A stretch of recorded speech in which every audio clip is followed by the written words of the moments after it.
And welcome back. This is episode, 13? 13. We out here mad kicking it. Just kidding.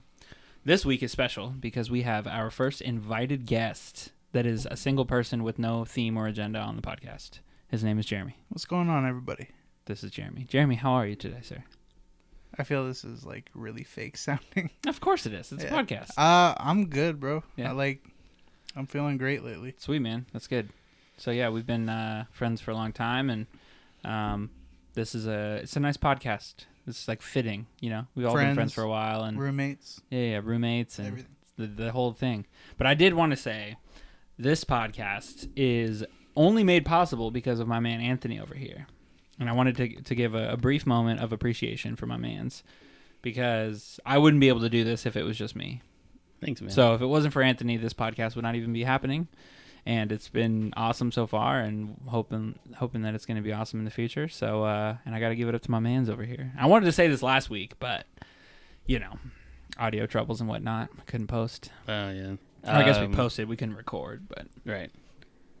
Thank you. I appreciate the comments. Yeah. There's a lot of work that goes behind the scenes. Yeah. Like, I feel like everyone wants to make a podcast, but nobody actually thinks about the laborious stuff that goes into it. The amount of man hours it takes to actually upload something rather than just talking to some mics. Yeah, being on a mic is one thing, but figuring out your audio levels and your hosting services and all that other stuff is another. And, you know, getting accepted and having our podcast show up on Apple Podcasts. And, right.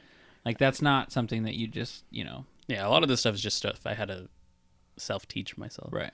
And self-teach yourself. It's one thing to you know what I mean. It's self-taught. It's one thing to make this whole recording, but it's another thing to actually make it sound good and right and professional. Well, that's something that people have said from the get, is that our audio quality was right there. That was the biggest thing for me, because that's important. Yeah, I'm a big stickler. If I watch a video on YouTube or Instagram or whatever and the audio sucks, I will never watch the same channel until they fix their problems. Right. I won't watch the videos. Yeah, for a podcast, my mentality is, if I wouldn't want to listen to that, who else am I going to expect to listen to it? Yeah, exactly.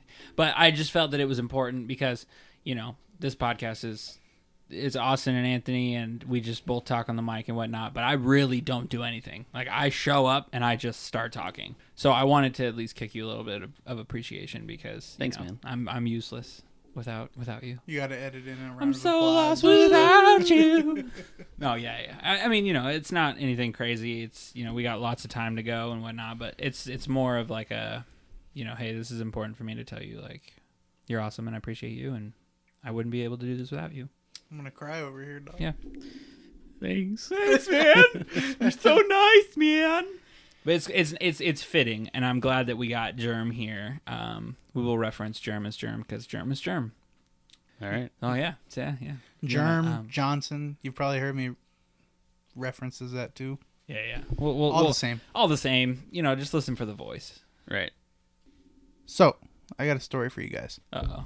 I like stories. I like stories. Story time. Excellent. So on occasion I peruse the Tinder and Bumble, you know. I've been there. See what's out there. See what's going on in the world. See who's interesting.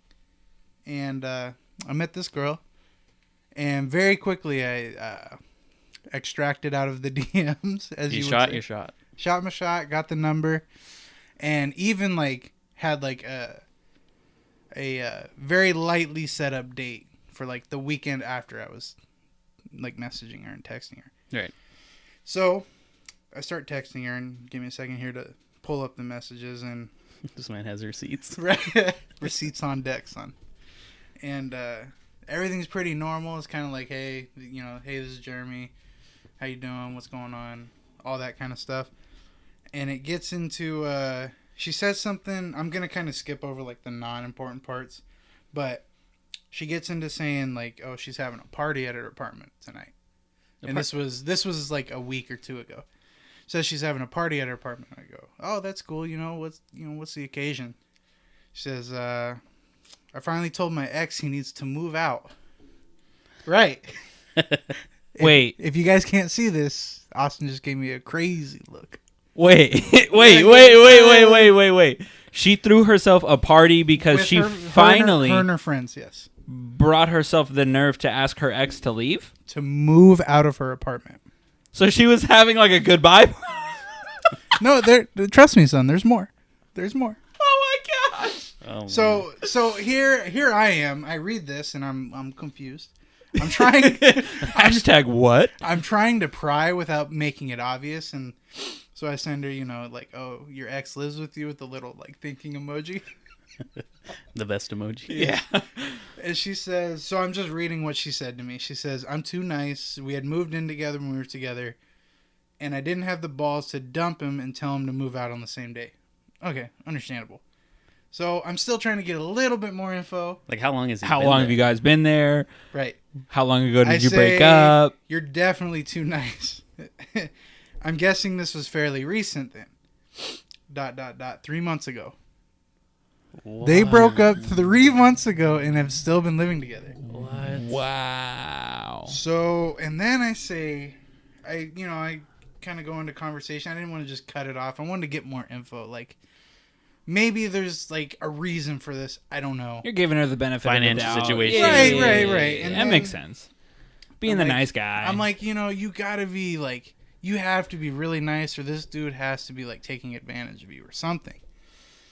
And she starts getting into like, maybe it's a little bit of both, but I'm also really scared of him because he's violent. Oh no. Right. So that's rough. it's a whole like, do I really want to get involved with this? I'm just gonna make me sound like a scumbag, but do I really want to get involved with this? Well, I don't know if that makes you a scumbag. I think that 'Cause- just makes you looking out for number one. I mean, at the end of the day, dude, you got to look out for number one, and knowingly putting yourself in a position that's going to fill your life with potential stress and drama. Like, do you really want to do that to yourself? I don't necessarily know if it's like you being a scumbag. I still feel bad for like not, because like I said, we had like a preliminary date set up to like meet up, go to a bar, get drinks, stuff like that, and I kind of just like Well, I think I dipped out of that. Right. I think you at least owe her an explanation of, and I think that like making it right or not ending it the right way in my book. And this might be a little boomer But of me. you also have to remember all of this conversation from matching on Bumble to this text conversation happened within like 3 hours. Yeah, I was about to ask, like, what's the time? Yeah. Okay. So it's not mind. like we've been. Oh, you don't knowing owe her each an other. explanation then. Yeah. You're cool. Don't It was feel like bad. it was literally like she was telling me some of her favorite bars in Vancouver, and I was like, "Oh, when are you gonna take me?" And then she's like, "Oh, I'm free next weekend." Yeah, you're being coy, and I was like, "Oh, what's your number?" Get your you flirt know? on. And you Right, gotta do what you gotta do, right. right? I mean, I get Yeah. it, but also though, I mean, 3 hours. That's like. Maybe it's a little longer than that, but still, That's some it's heady within- information to drop on. So I appreciate the forthrightness. I mean, for sure. Thanks for letting me know. Yeah. Like, but at the same time, it's like, what were you really expecting out of that? Like, But what would you guys do in that situation? Like, probably what the do same thing. Right? I mean, I would find out. So what what's would you end going up doing? on. You just ghosted her? I mean, that's no like Like shade. shade. Like, yeah. I mean, you just did it. Yeah. I feel like I said, I feel bad, but like, I wouldn't have probably ghosted her, but I would definitely have found out more, and then I'd have been like, listen, like, I mean, what else are you gonna find out from that though? well, I want to know how long you guys dated. I want to know how long you guys lived together. I want to know. I mean, But I mean, you're talking about like a first person like This date is the kind of first- thing. Like, This is the first time I ever met this person. well, that's you're what I also, mean. like- I mean, if she's willing to cough up that information, you might as well ask her. I mean, she's gonna be honest with you clearly. right. And there's no, I mean, it's not putting you back any, I guess. I would just like to know a little bit more because that helps me make my decision. I mean, if it was a long-term relationship or if they moved in together, have been living together for like 2 months and they've been dating for 6 months, I mean, that also means other things, but it's kind of like one of those things. It helps you make that decision. Here's the other thing too. I've gone down that road before where there was still like connections to an ex. Right. I've been in a relationship with a person like that, and it was like, I'm just not going to repeat the same.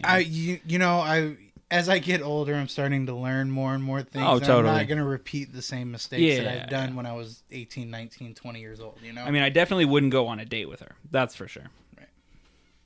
Because it's like, again, like it's just more, I mean, that's a lot that you...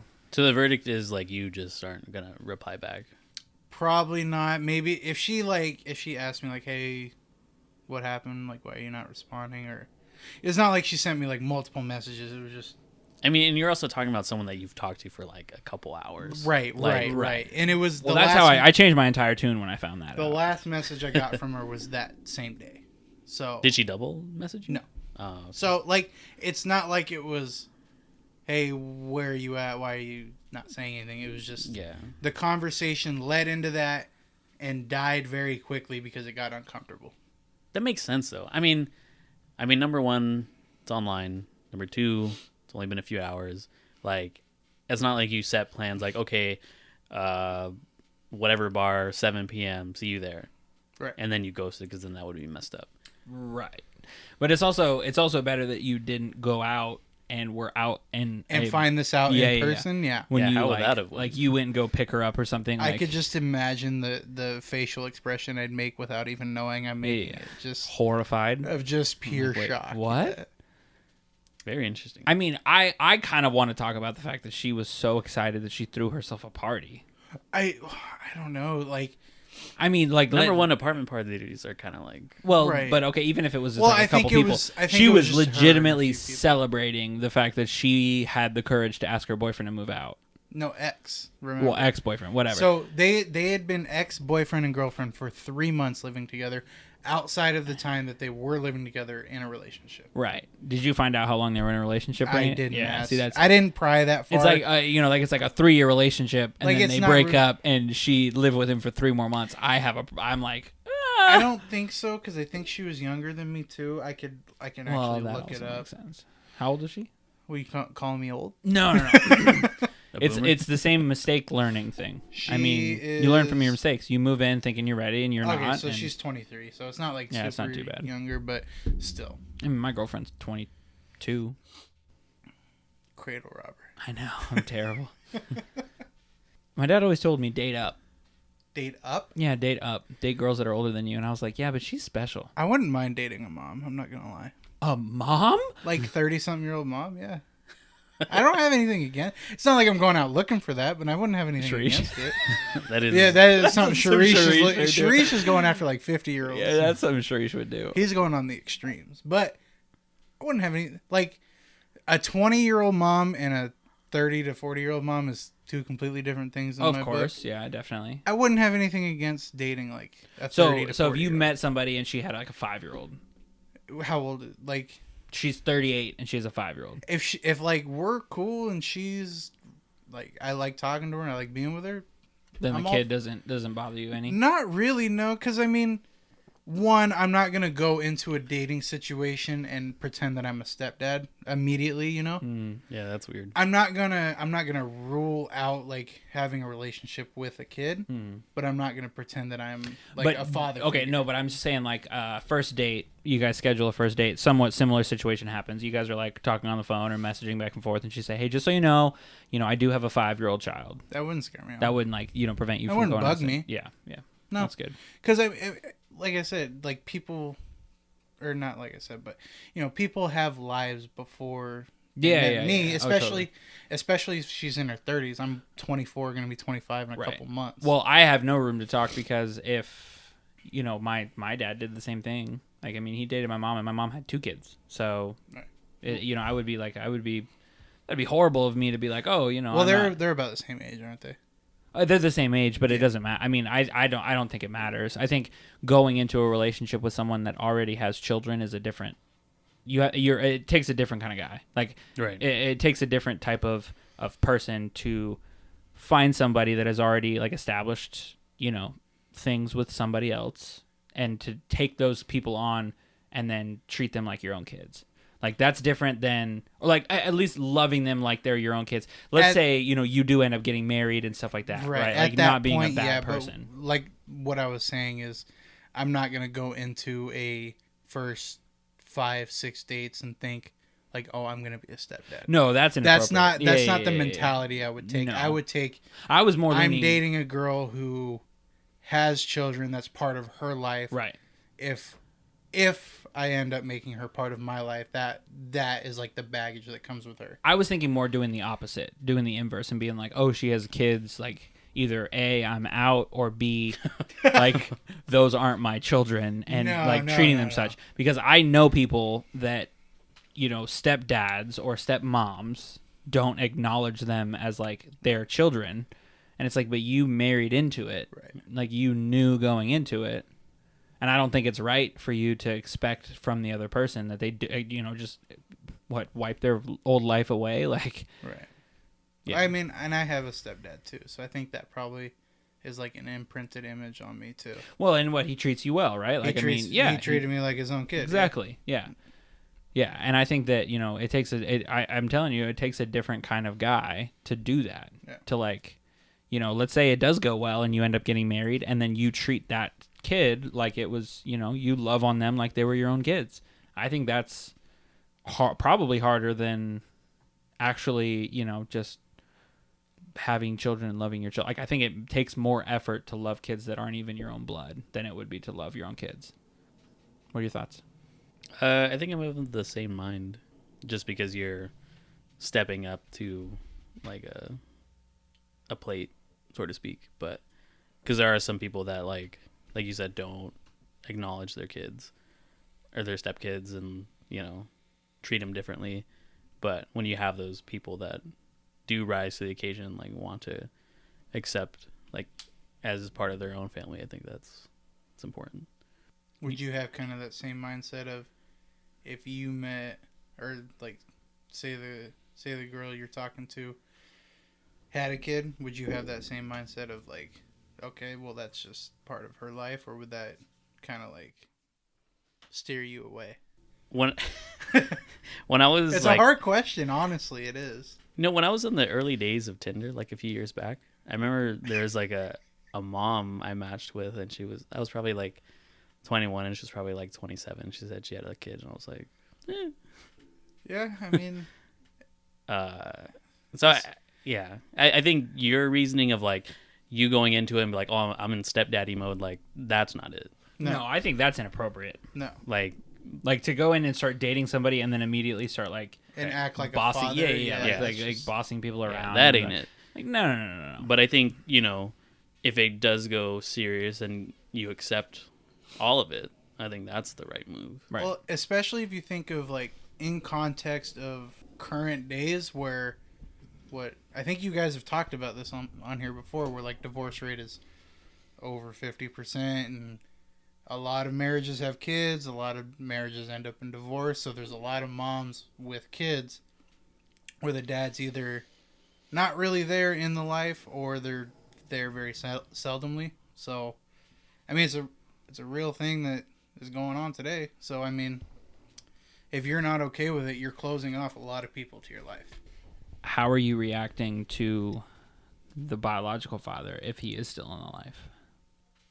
Again, that's just part of the baggage. Like, I'm not going to have a problem with him. He was, like I said, people have a life before they meet me. I'm not going to pretend I'm the only person there. Right. So, it's not going to bug me. It's a good way of thinking. It might be uncomfortable at times. Yeah, for sure. If old boy's hanging around and stuff like that, like, hey, you got to go. Right. But man, would you look at the time? Yeah, I mean, wow, time flies when you're not having fun. The game comes on in an hour, and I wanted to watch that alone as you stare at him. Man, I had plans to do nothing by myself. You're really cutting into that time. Well, I think that's especially true with just online dating in general, because people are putting up a profile with information, and they choose to either disclose what they want on there. And so, like, when you go and, like, meet them or talk to them, like, you are essentially getting, like, a person you have no knowledge of, unless, someone you know. But, like, yeah, in the instances that I've had, like, I'm starting from scratch. And it can go good or it can go bad. Well, I also think it depends on how much effort you put into it as well. I mean, how much you try and make it go good or make it go bad. I believe that we self-sabotage, like, ourselves a lot more often than like we realize. I know myself. I've talked myself in and out of things, not even just relationships, just things in general. And I think that we, sometimes self-sabotage ourselves. I did the same thing you did. What did I do? You said I self-taught myself. Oh. I said self-sabotage myself. Words are hard. Callbacks. Comedy. Do you have a preference of Tinder or Bumble? Me? Yeah. Probably Bumble, honestly. Because, like, you guys know me. I'm not very social. I mean, same. I mean, that's putting it very... I'm a recluse. You matched with Angela on Bumble too, didn't you? Yeah.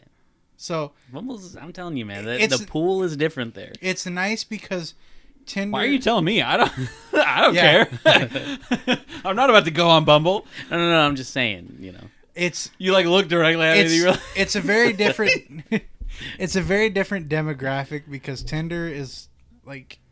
Just the people on there are very, very widespread between looking for a relationship, between looking for like just hookup.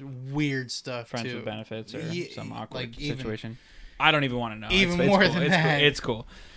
And I'm glad. It's cool. And Bumble seems to be like a very focused demographic where it's mostly girls who are looking for a relationship, which well, the interesting dynamic aligns with me. The interesting dynamic is the women, like the women messaging first. That too. That's the interesting dynamic that I think that you get a little bit more authenticity out of because, I mean, I've read stories, I've heard people talking, I know people that have been like, oh, I was just on Tinder for the attention.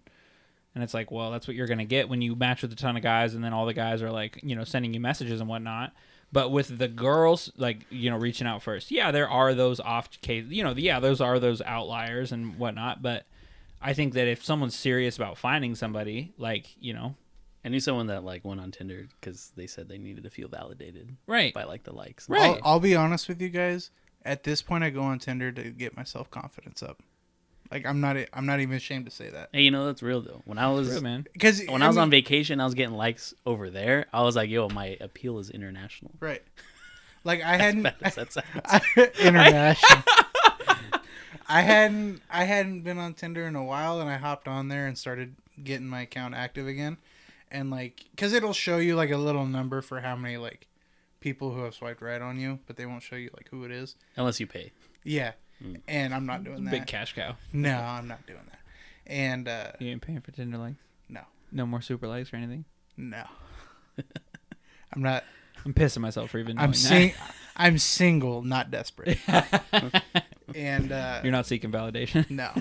And but no, like when I made my account active again, I started seeing that number go up. It's gonna sound self-centered and like stuff like that. It's like, oh damn, people think I look good. Yeah, it makes you feel good. You know, of course. Like of course. Even if I have no intention of talking to these people, right? Just knowing people think you're attractive, right? Yeah, like totally. It's self-centered. It sounds self-centered and vain, but I mean, I don't know, anyone who man. thinks they look good feels good. I don't know anybody that doesn't feel good when someone finds them attractive. Right. Like, you know what I mean? So it's like, yeah, it can sound self-centered, but I also think that we should feel good about ourselves. And we, you know, like, and if that makes you feel good about yourself, obviously you're not doing anything reckless. It's not like you're, you know, I can't even think of something reckless. Like posting bikini shots on Instagram looking for attention. Like, I'll be honest with everyone listening to this. I don't post bikini shots. Well, I don't. I mean, I love you, buddy, but I don't think Only anybody once. wants to see that. So, you know what I mean? Like, I don't think anybody's paying to see that. But like, I was gonna say something reckless would be like you messaging every Like- person that like, you. what would be the like- reckless equivalent for a guy? Like Because, like setting up dates with people and just not showing up. or, right? like, Okay. Getting 'Cause, like- numbers just to get numbers, and like I don't know if y'all want to go down this road, but like getting nudes from like girls and stuff like that. Like Right. that's a real thing that people do. They go on there and try to get like Snapchat and just text get something out of it. and phone numbers and stuff to try to get pictures from girls. That's a real thing. Wow. I'm not doing that kind of stuff, That's what I mean. Like, so I'm not. yeah. Yeah, that was never my game on the online scene. No, is that no. I was just like genuinely trying to like talk to people. See, I genuinely didn't know that, so that makes sense when you see a bunch of like, you know, like within the first like 2 or 3 messages of the guy being like, you What's know, your send number? pics and like, Yeah, you and- know, what's like, your snap? Yeah, like what's your Yeah, snap, like yeah, send yeah. pics and all that kind of stuff. That brings a little bit more. Where the guy will message the girl and the conversation. Excuse me. The conversation immediately turns to sex. It can fit within the first 3-4 messages. Yeah. Right. I mean, I've been on, you know, as scrolling through Instagram, you've seen screenshots of people's Tinder conversations. It makes me want to gag. I'm like, dude, have, I mean, just out the gate, like, what are we doing? That, and male or female or in between, that that is some people's goal on Tinder. More power to them, but that's just not what I'm there for. I feel like as long as you're honest enough, if you're upfront, if you're upfront and telling people, then it's not a problem. But It's when you try and like guise it under something else, like where you're like, yeah. no, I go on Tinder to browse for the menu.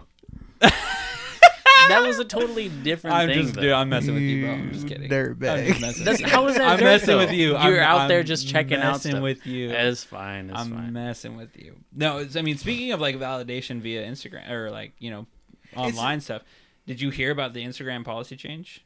Yeah, where they're like gonna like hide that kind of stuff. It's the same thing. It's the hiding likes, like followers, all the main things that people consider to be validation. Because I think that's the real problem, is that like our definition of feeling validated is starting to change. I feel like that's going to be healthier for people, but I feel like that's going to be damaging to Instagram as a brand, if you know what I mean. I feel like they should do like they should make those changes to where they implement the people that are having the problem. Like, not implement a blanket change that affects everybody. Like making an option, you mean? Yeah, well, not even necessarily making an option. Make it like a follower gap. So, like, if you have a certain amount of followers and there are other people with those same amount of followers, they should be able to see your followers because they're not worried about the validation. But then if, like, let's say someone with like 500 followers is following Miley Cyrus, and that person is breaking their necks trying to get followers and doing stupid things, I would think that there being like a certain amount of followers, then that person gets the followers and likes blocked because it's such a great difference. But then you're still having that issue with people seeking validation, because then the people who don't have access to that, they're going to seek the access. That part of their experience being blocked, you're going to know, like, oh, why can't I see their followers? Exactly, right. Yeah. So I feel like there's still an issue there. I like the change, honestly. I think it's good for the health of people, like, especially young girls. Like, I mean, that's something that just they like found, young people in general. But studies have shown young girls specifically, they see their favorite stars Instagram, and they've shown that certain people make decisions that they would normally not make just due to the fact that they're searching for clout. I mean, you've probably seen it personally before. I know I have, where someone will post a picture, and then that same picture will get posted again a couple hours later because it didn't get enough likes. Right. There's a documentary, I think it's on Netflix. I don't know what it's called, but it's about the whole like social media influencer thing. And there's a girl on there who's probably like 16 or so, and she has a thing for herself, like a rule, like if this post isn't hit X amount of likes and so hours, she deletes it. And then she like blames herself about like, That's so damaging. Dude. Oh yeah, totally. Yeah. I mean, you're talking about something that's not important. I mean, important. I mean, not only not important, but not like, that's not a healthy way of seeking validation. No. But the problem is seeking validation healthy to begin with? No, I wouldn't say so. Like, I think. Listen, I'm not gonna sit here in front like I didn't have a good childhood. Like, I had two parents in the household. They both loved me.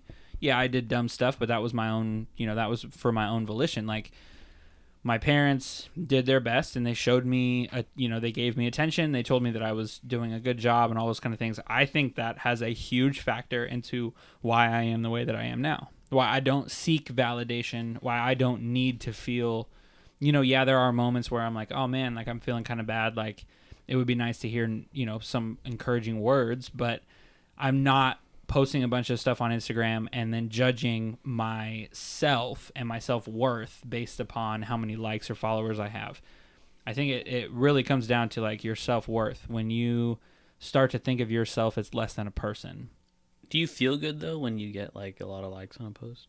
I mean, I think it's proven like when you get that that number. Well, you get a like shot of dopamine in Yeah. your brain. I mean, and that's yes. what makes you feel good. It depends on what I post and the way that I feel, though, because like if I post a photography picture, when I get a lot of likes on like a picture of my photography, it makes me feel validated as a photographer, not as a person, but as like my work is appreciated. Like your profession. Like my work is appreciated. That makes sense. The effort that I put into it is being noticed by others. And that's definitely different than posting a picture of yourself and feeling like yes, it has no like, exposure. Oh, people think that I'm attractive versus, oh, people think I'm a good photographer, because I do strive to be a good photographer. I don't strive to be an attractive person. Like, I don't care if people find me attractive or not. Like, I just don't. But I do care if people like my photography. That does make me, like, I do try and put effort into my photography and to my music. Like, if I post a video of me playing the drums on Instagram and it gets like a lot of views and it gets likes, like, then I'm like, okay, people think I'm a good drummer. People like the effort that I've put into being a drummer. But I don't ever think like, oh, people like me as a person because I posted a video of, me playing drums with a flash head on. What's this head thing you're doing over here? I'm just being sassy. I'm putting myself in the picture of like, someone being like, ooh, I'm cool. From what I was seeing on the like influencer side, like their perspective was that number not showing up on feeds makes it hard for like the branding deals that they get. Well, that's why I was suggesting. I mean, because that's that's a big piece of it, because if you just block off followers, and I mean, brands don't want to align with themselves with people who don't have followers. Right. And that's where I was going at the very beginning of it when he brought that up, is when I said it's good for the people who use the service, but Instagram as a brand is going to take a hit from it. Right. I feel like they should have like a business side to it where it's like, okay, this branded clothing company can see your followers because the business metrics. But what's considered a business? Because a comedy page or a meme page is still can call themselves a business because they're going to make money off of it. That would have to be a up model. To them. Yeah. A model is going to get a sponsor and get money off of it. What if a young girl is an aspiring model and she wants to try to open herself to the business aspect? Well, and being told that she can't, there's a lot of loopholes to go. If they did it in the way of like you have to file a request, right, to see business metrics, because like when you go like to apply do any, for it. But who are they to say that you don't qualify or you do qualify though? That's up to them though. That's up to the like, you would have to submit it to like Instagram and prove your like worth, like, hey, I am wanting to seek like advertising and I'm wanting to like sponsor this person, this is how I can prove that I'm doing this for legitimate reasons. Like, I mean, I don't think that there's any issue with proving your intentions. Right. As a business, if you're trying to acquire somebody, you're going to go through any steps that you need to acquire that person. Well, it's like when you go for branding deals with like podcasts or like sponsors, like you have to have like a certain amount of downloads per week for that sponsor to take you seriously and be like, okay, yeah, we want to sponsor your content. So you have to have like, oh, I get 1,000 downloads per week. These are my metrics. This is what our statistics look like. And so like, I don't think it would be bad of Instagram to be like, oh, okay, these are like our little 3-tier criteria, and be like, okay, this is what you have to do to be able just to see that, not alone to like sponsor, but just like, okay, let us just see the views. Right. So, right. Yeah. That's an interesting, like, I mean, there's a lot that goes into that, and I don't think anyone really has the answer to. Right. The main issue. Well, I mean, and I also think that we're, uneducated mid-20-year-olds that don't have, business degrees or anything like that and work for Instagram and policy and all that kind of stuff. But yeah, I only know about some of the stuff just off of like what people I've heard that have gone into it. One bad, or like my one like negative, con of this would be if I were trying to get noticed. So you're a musician. Yeah, like if I was trying to get noticed and a brand, or like I was trying to get sponsored by like a cymbal company. And the cymbal company had requirements that I have to have a certain amount of views and I have to have a certain amount of interactions or whatever.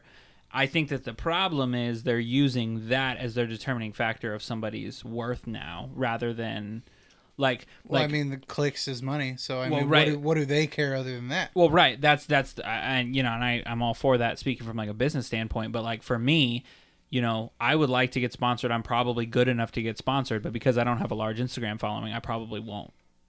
I think YouTube changed their policy too, so that like you have to be at a certain subscriber amount to even like begin just self-advertising. Right. So Right. I feel like YouTube changes it every week. Well, I think YouTube is a different beast in general, just because of the Yeah. monetization of the movie or like the videos. right. Like, you know, you have to hit like, you know, and it's all subjective. It's all based upon YouTube. Like I was listening, you know, Joe Rogan had somebody on that had their videos taken down because there were like trigger words, but the people from YouTube never even watched the video. They just took it down because it took a specific position that would have incited like a different or like a more negative response. I mean, there's a lot of companies do stuff like that where they have these trigger words and trigger phrases that they will immediately block because Facebook does it themselves where they have like a team of people that will go through and watch videos that have been flagged to see if they're like worthy to be taken down or not. So it ends up they're watching like some pretty bad stuff. At like least they're horrific watching stuff. it though. Yeah, YouTube Like, for just you- has a but- bot. For Well- you to just take it down without even like a sight unseen. The problem is though is you got to think about the people who are actually sitting there watching like cartel videos and stuff like that. Well, okay. So and there's an issue where all these guys are like all these men and women are becoming depressed and like they don't want to work anymore because they're seeing just horrible things day after day. Well, but that's one thing if you're talking about videos that have been flagged for murder and for all that kind of stuff. But we're talking about there was like a I mean, it was stuff like like that tries to get uploaded on YouTube. oh too. totally. I mean, I totally get it. But there this video specifically, I'm pretty sure was talking about gender studies. Right. And then and they were like, you know, because this is like a hate speech, they took it down for hate speech. And it was like so, and for when you're talking about something like I mean, okay, ISIS murder videos. That's a pretty unanimous decision that those probably shouldn't be viewed by the Objectively massive. bad. Yeah, like those are objectively bad. I'd say But so. when That's you're pretty safe. coming after somebody's right to free speech, when you're coming, yes, it is a private company, and yes, you can do whatever you want. But for you to decide that whatever they are saying is hate speech and take the video down without even watching the video, just because it was flagged for it, or because there was like a comment that was like, oh, this is blah blah blah or whatever. I think that's when you get into like, this might be a little bit of a problem. You know, YouTube has a thing where like I've been seeing a lot of creators talk about it, but the loophole for some what you would quote like just like edgy content. If you curse within the first minute of the video, your video gets demonetized. They demonetize your video for Yeah. just a curse word in the first minute? Mm-hmm. See, like, how do they have the right to do? I mean, obviously, I know how they have the right to do that, but like, that's messed up to me. It's for advertisers. They want to make sure that they're advertising on like But friendly the content. advertisers should have the say, not YouTube. They do. They do. That's why they're doing it. Did you ever hear of Adpocalypse? I think it's happened more than once. Well, but Yeah, there's like YouTube two. is choosing to demonetize, not the ad, right? No, the ads pull out. Yeah.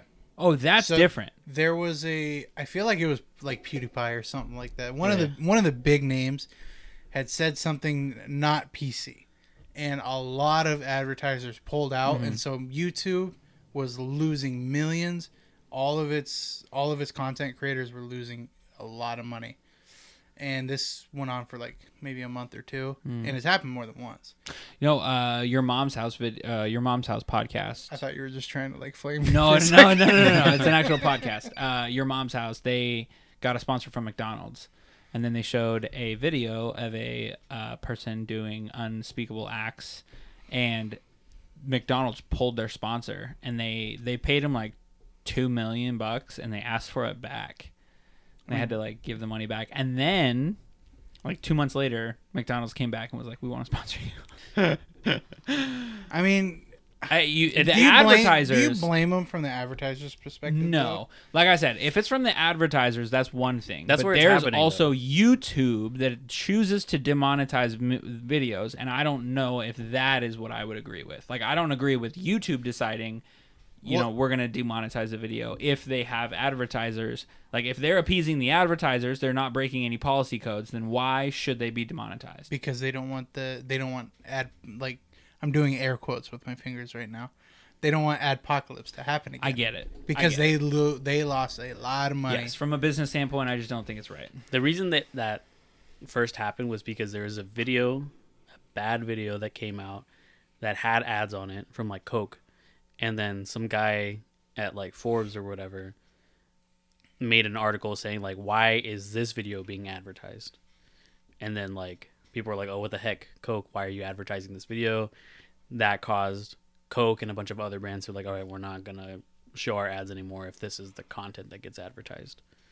And then so like the minute mark thing is just something that's been happening recently. So he said, so long as you like keep it clean for like the first minute, you'll be all right. Because then like that's really what the bot that detects this stuff looks out for is like, oh, okay, first minute's good, the rest is probably good. Isn't it crazy that a literal robot is determining what money goes in your pocket? Right.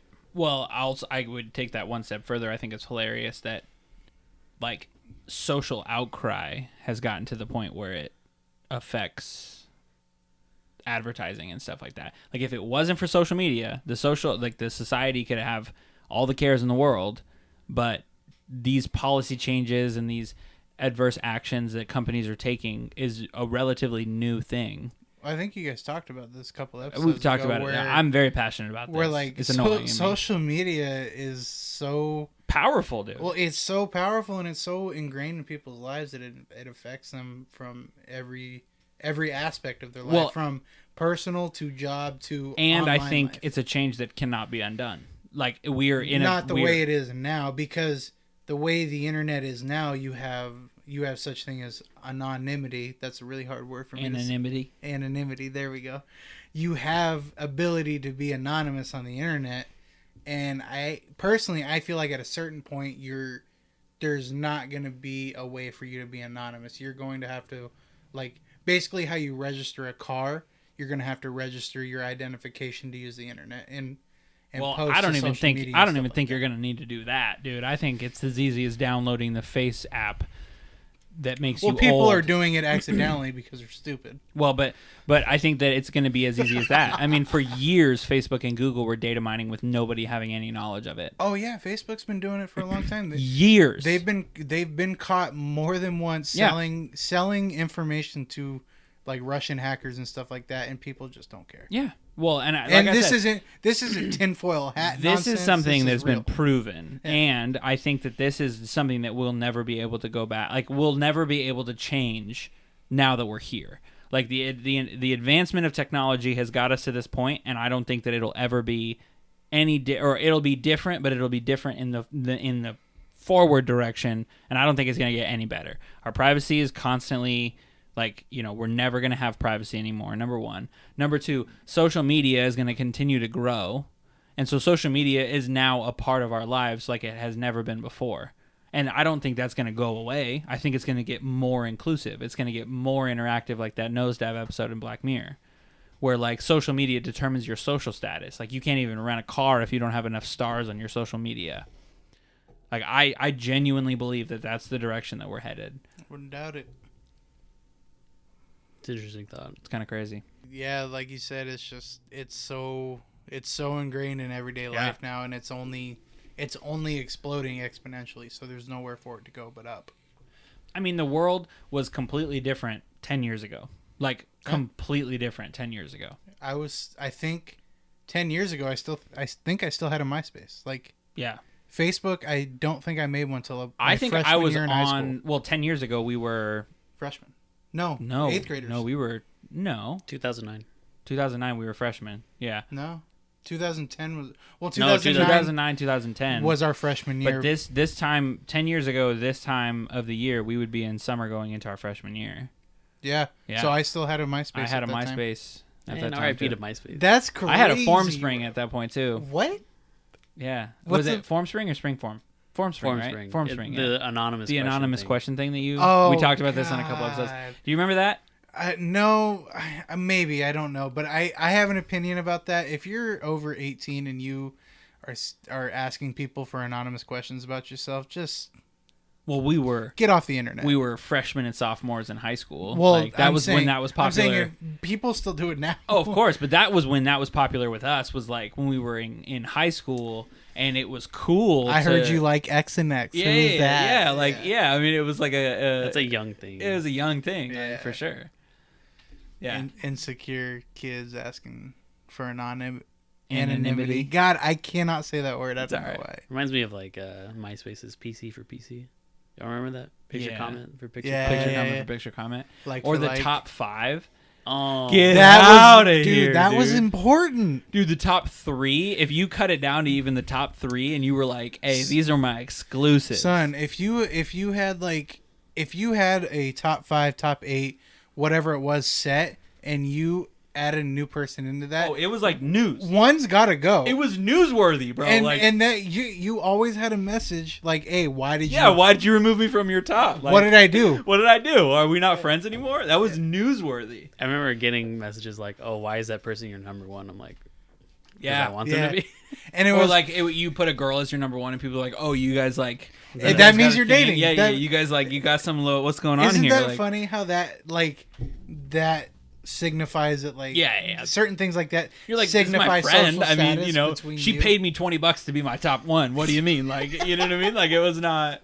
I'm pimping myself for some tops. Right. Oh my gosh. So, I got a good hypothetical for y'all, Sure. and I want to hear your tots. Hypothetical time. I've done that every episode. Every time it's like a thing that I have to do now. I think I'm gonna start doing different voices. You might have to record it, put like some treble behind it, Hypothetical time. A little Like to harmonize a with little myself. bit of Yeah. reverb. You know, what I Like do a mean? little section like where we have intro music and stuff. It's hypothetical time. All right, so you. Whatever, dude. Yeah, whatever. That's my podcast. I can do whatever I want. You receive $100 million right now, but you'll die alone. You'll get the money right now, and you can live a normal life, have plenty of friends, love, whatever you want, but you will be alone the week before you die, and you'll be fully aware that you are alone before death comes for you. Do you do it? Yeah, Thoughts? I think so. This is like really hard. I think I'd do it just because even if you don't, like, I don't know, man. This is really tough. Like, I'm going to do it because I'm going to take the financial security and stuff like that. I want to have a nice, comfortable life. Dying alone doesn't really scare me, though. You know what I mean? Because what if your your spouse or whatever died before you, anyways? Yeah, maybe Well, you're an old man in I a mean, hospital okay, it bed. says that you die alone, right? And you'll be alone a week before you finally die. But if you have that much money, you can go and say, okay, I know that I'm going to die. You know, like the week. Let's ball out. Yeah, like I know I'm going to die, so I'm going to go somewhere secluded. I'm going to say it gives you a chance to say goodbye to your fam and your people, and then you get to like I'm going to leave all of this to you guys, and I'm going to set myself up with a nice, my last week. But don't come and visit me because you can't. You can't, so I'm going to go okay, if I know that I'm going to die in a week and I know I'm going to be alone for that week, I'm going to go out and do the things that I wanted to do right before and make my peace with it. Me, honestly, I'm probably just going to be spending a whole lot of time with Jesus. So are you saying you're taking the money? Oh, yeah, for sure I'm taking Yeah. the money. Like, this is not even a thought. That's not even a hard question, because not only am I not afraid to die, I'm also not afraid to die alone, because I know I'm not alone. Like, yes, But I have people. It doesn't say that you lose your family, your friends, and your love, whatever, right before you die. I just had a light bulb. What if that wording means you're living, maybe you're in your 60s, you're living a happy life with your wife, and you coming down with some disease means that your wife has to die. Does that change that? Oh, that's completely different. That's not what it says, though. But no, you'll but die alone, but you'll get to love plenty of friends, love whatever. You'll be alone for a week before you die, and you'll be aware that you're alone. That's what I'm saying. Like, what if that signifies that person has to be gone out of your life? Well, that's different. Maybe we won't go that far. Maybe I feel like that's an entirely different, right. Maybe like that means that you dying alone means that person gets divorced or something like that, or Yeah. I don't know. It depends, because I mean, if it's if it's gonna be something that affects I mean, obviously, me dying is going to affect If it my affects spouse, right? other Like, people, yeah. But if it's like you'll die alone, and when you die alone, that means that your entire family is going to be, you're going to have to watch all of your friends, family, and loved ones die before you die. Then at that point, I'm like, no. Do I have a dark mentality for taking it there? I don't know. I think it's a realistic, like, playing devil's advocate for sure. It's one of those things where it's like, it's not specified enough that it could go. Well, there. that's why that's why these are great, because it's so broad enough that you can make like for me, it's like, oh well, you'll be alone a week before you die, so that means that I have a certain time where I have to say goodbye to all my loved ones, and then just spend that last week alone. What if you don't get to say goodbye though? Because you won't know you're gonna die until you're alone. What about you, Ange? What do you think? You taking it? Yeah. Not afraid to be alone. Not afraid to die. So for me, that's an easy answer to say yes. Mm-hmm. Especially because it's not specific enough that you could be like, oh, I'm gonna wire this money to like my family or whatever. I guess we're kind of thinking of this kind of shallow though, because we're not thinking about the other people that's gonna affect, like you're saying. This is true. Because if you're gonna die, maybe the other people in your life don't know that. And you having to be alone obviously would signify that they have to be away from you, and they don't know that you're gonna die, so it would be like a sudden thing for them. Well, what I take from it though is it says you can live a normal life, have plenty of friends, love, and whatever. Mm-hmm. So like you can live a normal life, and I can prep the people in my life, and tell them, hey, listen, just so you know, I took $100 million. I have to die alone. I don't know what that means, but I'm obviously going to set up a will so that when I do die, everything that I have in possession is going to go to my family. And if you don't hear from me, if you don't hear from me for longer than a week, I'm dead. Like, but we'll think about that. That's going to affect them too. I think death in general is going to affect people. No, I'm saying like just telling your parents that I have to die alone at some point. What if they don't hear from you for a couple days? They are going to start freaking out. Well, right, and I would that's going to stress people out. But at the same day, I'd probably be pick and choose who I'm going to tell, because if you think about it, let's say I got the $100 million right now and then didn't die until I was 80 years old. Hopefully, my parents are gone. That's a good investment. Yeah, hopefully my parents are gone by then. Like, hey, daily text message, I'm still alive. Yeah, hey, I'm still alive. Yeah, right. I would be clear. I'd be like, listen, it says a week. It's not like if you don't hear from me from a couple days, like shoot me a message and reach out and whatnot, but don't flip your lid. If it's after 7 days, then assume I'm dead. Like, here's $25 million, kick it. You know what I mean? Like, come and stop by the house. And $100 million, dude. That would go so far. $100 million is so much money. $1 million I could make it last a lifetime. Oh, I can make $1 million last a lifetime, but $100 million, I would be living good. My whole family's getting treated. Yeah. That's an interesting, like, I don't know. Do you guys have like a preferred way you'd like to go out? In my sleep? Not painless. Not really. I mean, yeah, not painful. Yeah, I wouldn't want to go painless. I'm not like, oh, I want to get set on fire. Yeah. Dope. Burning. I'd rather not fall out of a plane or something like that, or go down in a blaze of glory. Yeah. In a 747. If you had to choose your death and it couldn't be sleep, like if you had to choose your death and it was like you could be set on fire, shot in the head, or freeze to death. Between those three? Well, I mean, but I'm just saying you had to choose something. Oh, like right? Anything other than just dying peacefully. Like not dying peacefully, but like, obviously the option of like dying from a horrible disease that's on there, and you get options and whatnot. You get to choose. I'm taking a 38 to the head, man. That's quickest and easiest way. Hopefully. I mean, do you know anybody that's been shot in the head? I've seen it on TV. Hopefully, it's quick. I mean, you never know how long your brain stays alive with the mentality that. Have you ever thought of that? Like after you die, are you like, even if you're not able to control your body, say you get your dome lopped off, oof. Right? Oh, you obviously don't have control of your body. Have you ever thought of the fact that maybe, just maybe, you're still coherent in your head? Yeah, well, it's been proven that if you get your head cut off, the brain stays alive for longer than the body does.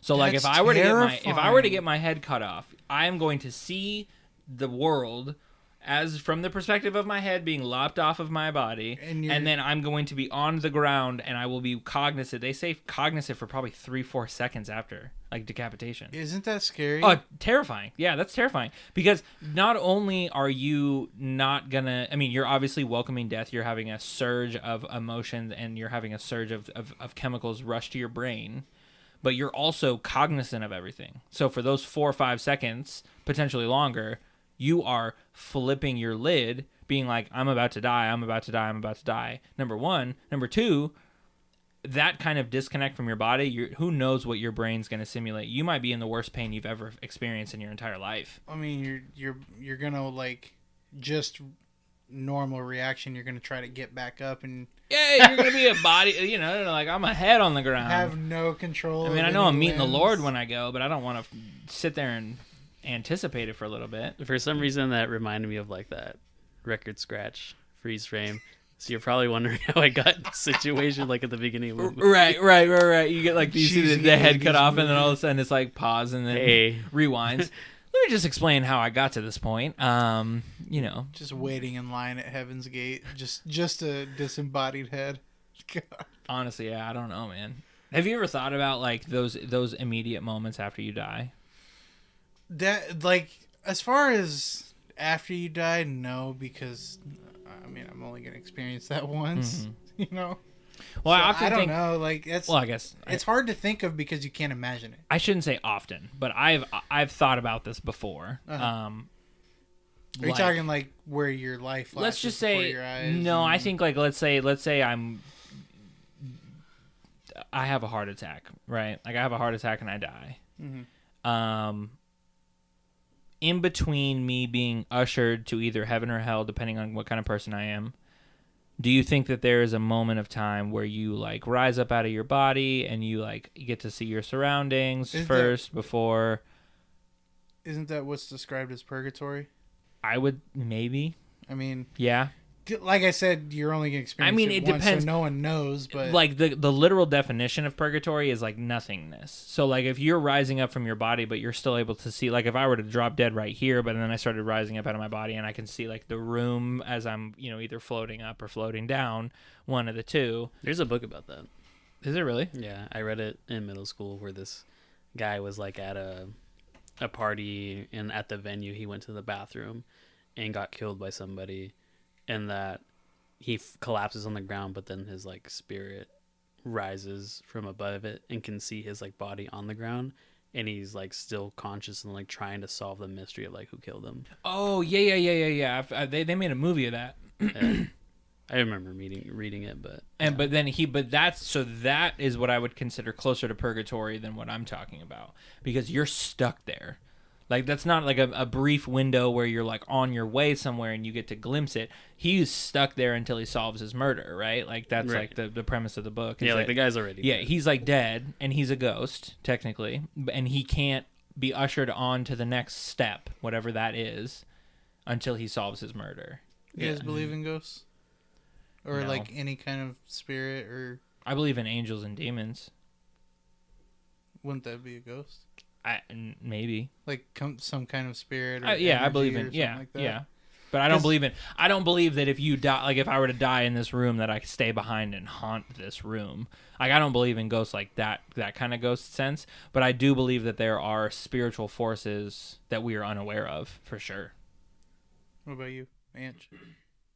I say yes off of like some of the stories my mom has told me when she was a kid, like of things that happened to her that were like kind of paranormal, and I was like, I believe my mom. I believe these stories, so I would say yes, especially because like you see those weird like videos or storytellings of not like the television ghost hunter stuff, but just like weird stories of like paranormal activity, and it's just like, I don't know, man. I think the world's like, or the universe is too big to just not be there. I'll say yes because, I mean, I don't know for sure, but I believe that I experienced it personally, so I'll say yes. I think the problem is that we are to break us down. We are feeble human minds that are trying to grasp concepts that we don't understand. That's why I say I believe Yeah. yes, because I don't know. I mean, you talk about like early days in the Bible when there would be an eclipse. They thought the world was going to end. They literally thought that the sun was being burnt up and gonna die, and then it overs. Christopher Columbus used the eclipse to tell a bunch of natives that his god was angry that they didn't give him right food. yeah exactly. So it's like I think that there are certain concepts, and this is one of the main things when people try and talk about like why does God allow there to be death and violence and things like that. Like, we are also trying to understand motives from something or someone, however you would describe whatever you believe in. We're trying to understand something that we just aren't capable of understanding. Like, we don't have the role of like a god. So, whatever God you choose to believe in, if that's what you put your stock in believing in, like, you are recognizing that there is something bigger than you, and you're trying to comprehend what that is, and you're using any frame of reference that you can. And so for us, I think when we talk about like experiencing ghosts and experiencing like spiritual things or whatever you want to call it, it's basically like we're throwing words at a subject, trying to get something to be as close to it or as to stick, when we just can't. We're just not capable of understanding. Yeah. And I mean, my personal experience that I talk of is it's all at one house in Gresham. And it was, it'd always be at night, like middle of the night, sleeping or half asleep. Like, when you have those moments where you almost feel like you're lucid dreaming, that's the kind of experiences I would talk about. But it was more real than what I would feel in a lucid dream, if that makes any sense at all. Mm-hmm. Yeah, I was about to ask, like, what's your ghost story? So there's more than one instance, like simple stuff like on hardwood when you walk with no socks on, you kind of hear the feet stick. Yeah. I would hear that in the middle of the night going up and down the hallway. Oof. And yeah, it was more than once this happened. And there was one night specifically, I remember I stuck my head out the door because I heard it. And my stepdad down the hall, his door opens like 2 seconds later, and he sticks his head out. He's like, "Hey, you hear that?" I was like, "Yeah, I heard that." And was that you walking around? I was like, "No." And he gets out and he starts walking through the house, and there's no one there. There's no pets, no animals. No one's in the house other than us, and it's like 2 a.m. We're all asleep. So there's that kind of stuff. And then one night specifically, I had a little bit of backstory. I was riding a quad. I rolled it on myself and kind of hurt myself. And I was laying down on the couch, and I really didn't want to get up and go to bed, so I just decided, hey, I'm going to lay down on the couch and sleep out here. Middle of the night again, I'm like kind of half asleep and a little bit coherent, not really too much. And my mom is asking me, "Hey, are you okay? Do you need anything?" Blah, blah, blah. And it's like 2, 3 in the morning. And so I can't open my eyes, and I'm asking her, "What do you want? Like, why are you bothering me this late at night? Just go back to bed. I'm fine." And she's like sitting on the couch with me and like touching my face and stuff like that, like making sure I'm okay. I was like 15, 16 at the time. I wake up in the morning and I ask my mom, what was so important? Like, what did you need last night? She's like, "I never left the room." I knew exactly where that story was right, going. Right. This is and like, I'm not making this up. You can say whatever you want. Like, I experienced this in my own memory. Yeah. It's there. I remember this. And she's like, "Yeah, I never woke up. I never left the room. I don't know what you're talking about." But I remember talking to an older, like quote unquote older woman, and later on they found out that an old lady lived there alone. She had like suitcases and stuff still up in the attic of like old clothes from the 50s and like dancing shoes and wool skirts and like cheerleading outfits, all kinds. So like, that's what I mean when I say I believe in it, because I've experienced it in my own memory. Mm-hmm. I had a weird experience like that. It was that night we went to go like ghost hunting. Oh, what's that one park in David Douglas Park. Yeah. I remember So after that night of nonsense, we we came back to my house and we were just like hanging out, parked nearby, and I swear on like everything, I got a text message from my mom saying, "Come inside, you brat," or like come outside of the car. And then I was like, what? Why is my mom like tripping? Like she knows I'm home. Like why is she even texting me? And then after we get done hanging out, I go back and my mom's up. I'm like, why did you text me? And she's like, what are you talking about? I never texted you. I'm like, I have like a text message from you saying like come inside. And then she's like, I haven't even like had my phone on me like the past hour. And then like I go to my inbox, empty. And I'm like, yo, I swear I saw the animation come down saying come outside. And I was like what? Like, what are you even talking about? But yeah, that whole night was just... I remember that night. That was fun. No bueno. We were walking through the forest of David Douglas Park, and there was like homeless camps in there. Could not be me. It was at how did that end up with so many people? Because it started off with like me. There was like 2 cars. It was like me, you, and I think he was with us, and maybe. There was like I think like 7 people with us, and then like just word just got out. Car had a few people, and then it ended up with like 15, 20 deep. I never messed with Ouija boards. I never went ghost hunting. I never did any of that because my biggest thing is if you open yourself up to that, you're gonna get it. Like it's. And I think that there are good spirits, and I think that there are bad spirits, and I think that some spirits are sent here on a purpose for a purpose. In your case, that could have been a good spirit trying to take care of you and look out for you. But I also think that there are bad spirits that maybe if you would have stepped out of the car and listened to your mom, some bad thing was going to happen to you. Like, yeah, dude, that freaked me out. You never know, dude. She's like, look at my phone. I never texted you. I remember we were sitting in my car, weren't we? I mean, I've heard my name and I've like turned around and there's been nobody there. Like, I think everyone's like, I mean, you know what I mean? Like, I've heard things like that, but I've never had like a where like I'm, you know, I mean, I think that I've seen something, but for me, I always explain it away as that has to be an explanation because I don't believe that there is like I don't believe in things being haunted. I don't believe in like a house being haunted or anything like that. I think that I don't. I don't think it like. I believe in. Every person, everything that is living has energy of some sort. Mm-hmm. Whether that is alive or dead, it leaves energy behind. So that's what I could see that. I mean, if you've ever had like a loved one die or you know somebody that died that was like a really charismatic person and then you go into their room, like you feel that energy there. And I mean, I get that totally. Well, and it's, you know, it's the whole, we all took science class. Energy is recycled. There's no destruction of energy. It's always recycled within the universe. You know, that whole thing. Well, this is my one like main argument against, you know, when people are like, oh, like it's been scientifically proven that like God doesn't exist. And it's been scientific. When people try and sit in there and tell me that, I'm like, you're trying to define something that we don't have the capability of defining.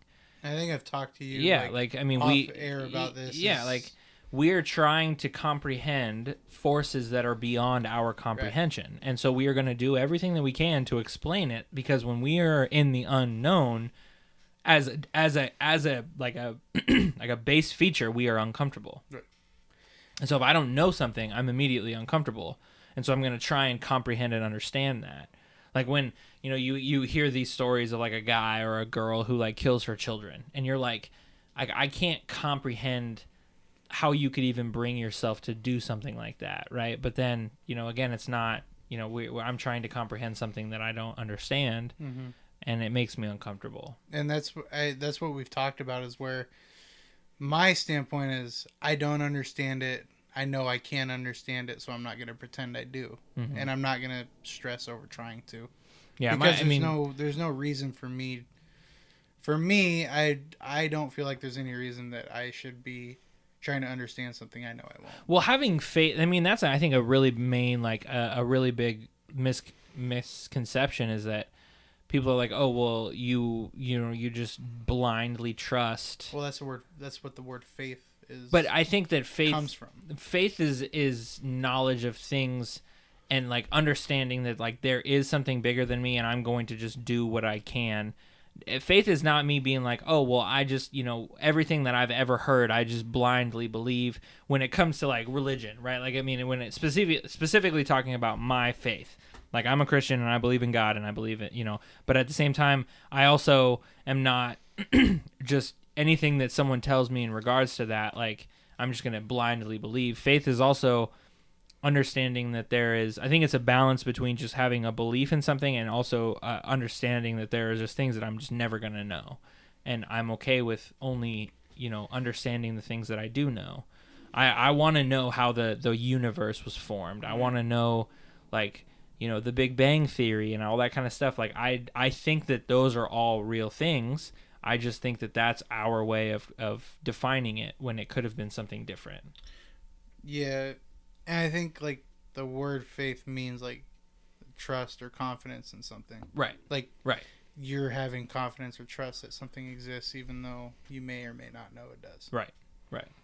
Well, like... And that's where you're at. I mean, when I think that... Because, like, okay, for instance, like, the Bible, when it talks about creation, it talks about days, and it uses days...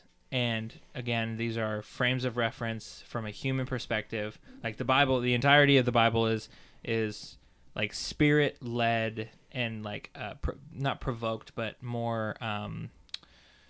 It didn't come from them. It was spirit given, and it was some like the Bible was written, and it was not the humans writing the Bible. It wasn't like the humans interpreting what God was saying. It was God speaking to people and them writing down what God said.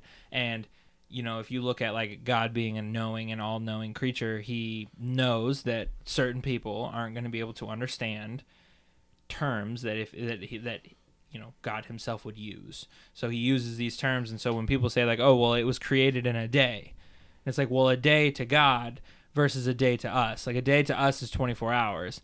But a day to God, when it talks about the earth being a formless void, like that could have been millions of years that it was a formless void. Who knows? We have no idea. And I think personally that when I die and go to heaven, I'm gonna get to find out.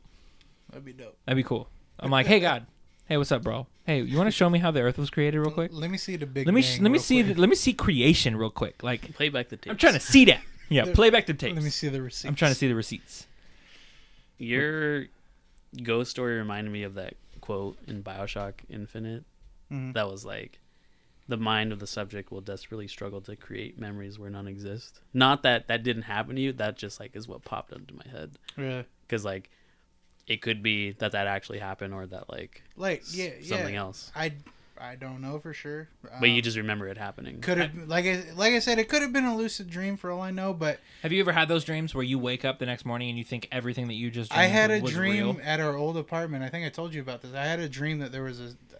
God, this can sound so stupid. I had a dream that there was a skinwalker outside of my window calling my name and my dog's name. Yeah, I remember that. And it freaked me out because it felt 100% real. But I know it wasn't because I woke up and I put two and two together. I've had dreams where the reason why I believe that this spirit thing happened to me is because in my mind I was talking to a person. Yeah. I was talking to my mother as far as I knew.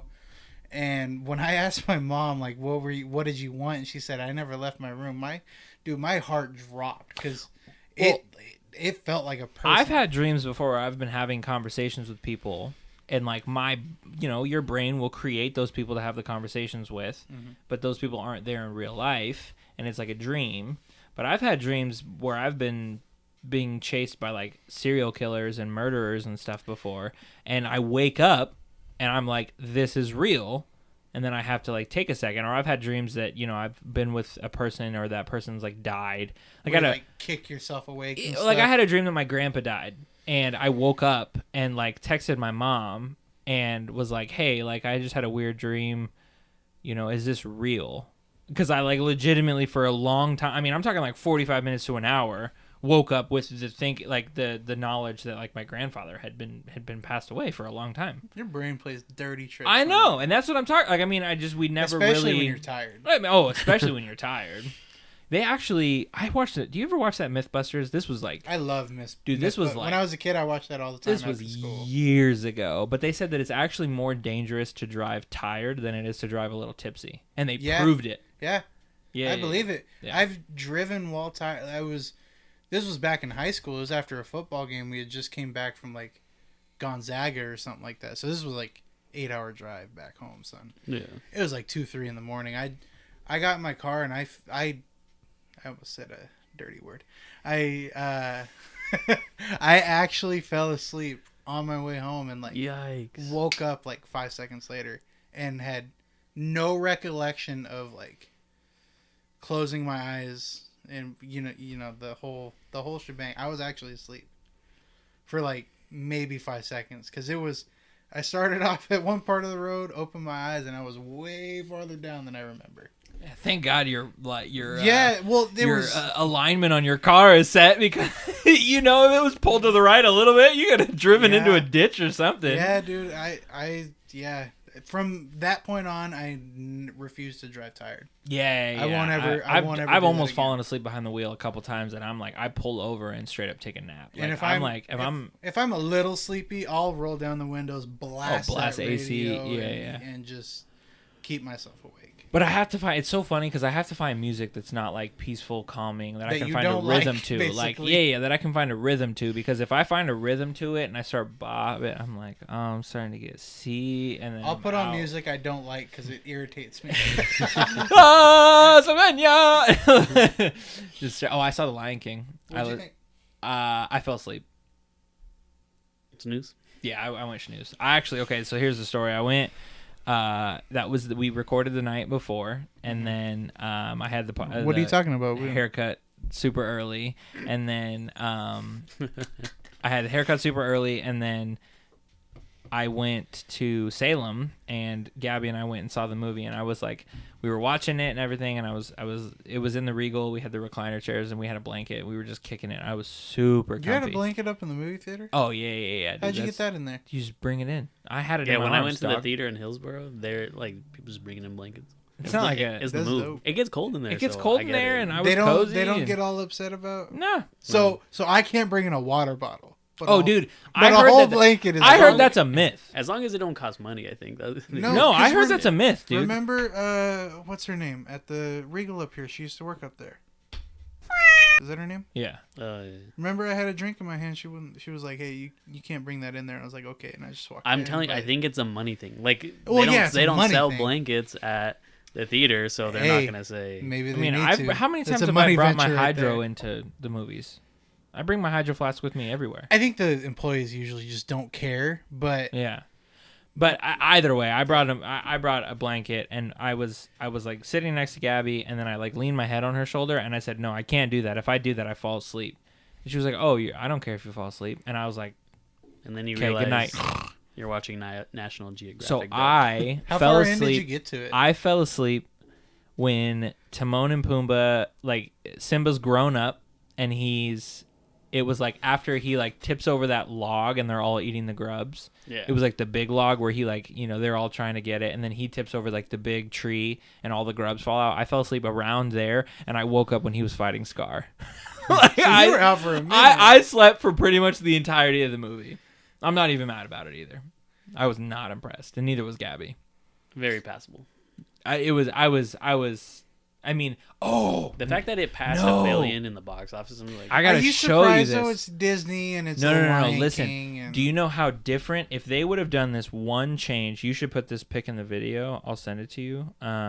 So what did you think, like, compared to what Anthony was saying about it, where it just felt soulless? And I agree. It felt like you're watching puppets. They desaturated it a lot, and that really bugged me, because I'm like, okay, again, if this was real life, if I'm really in the safari right now, like, this is going to be very vibrant colors. It's going to be very bright. It's going to be, but it was, I agreed with you. It was very hard to watch the animals talk. And you see the scene where like Mufasa dies, and then Simba's like, no, like he just like, they're trying to make it realistic, so he doesn't have this like concerned face that his dad just died. He's just like, no. Yeah. And it comes up. Being able to convey facial expressions on a animal doesn't like it doesn't align with Disney because they've animated everything for so many years. Which is why animation and cartoons work so effectively, because you're allowed to be loose with emotion. Whereas like, oh, we're trying to make this thing look as real as possible.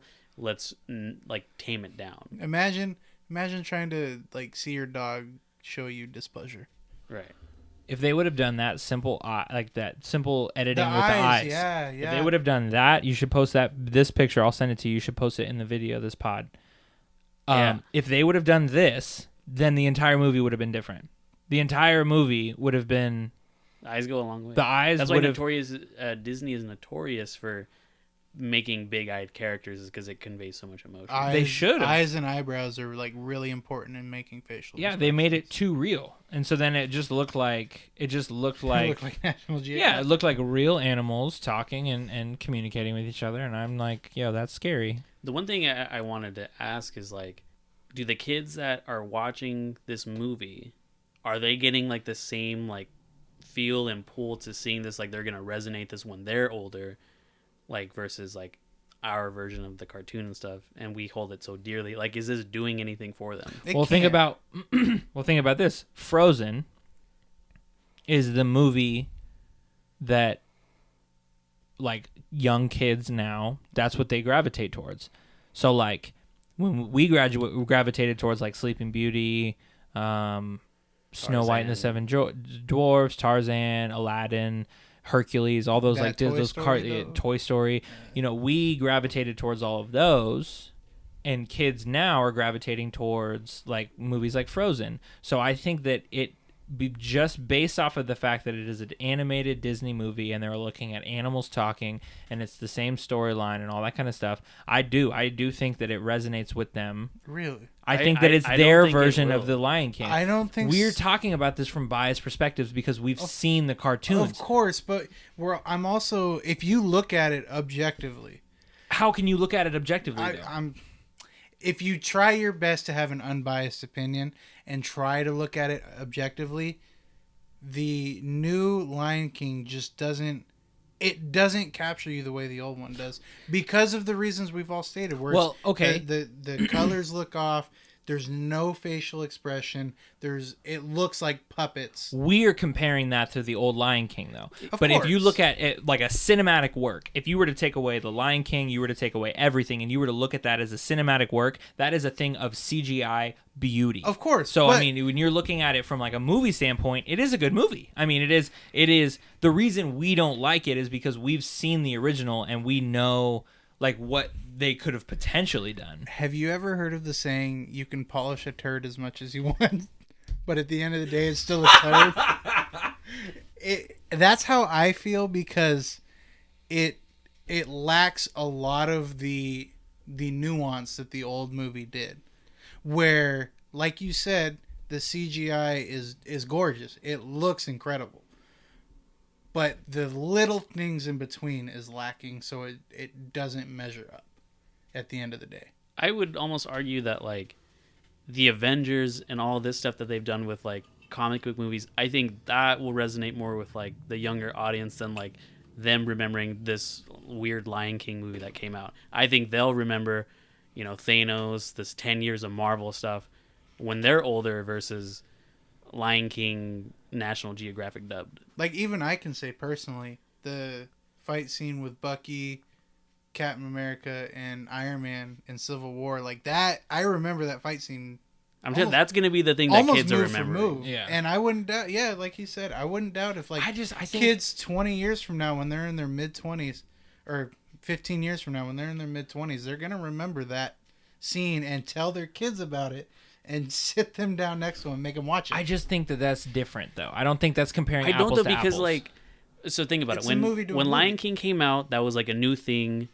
It came out, everyone's like, oh, my God. And then you think Avengers and all these other Marvel movies, these are, they're, like, stories from comic books, but this is the first time they've been on the big screen, so this is all new to them. Whereas this Lion King is something that has already existed, and so they're seeing, like, in one angle, here's...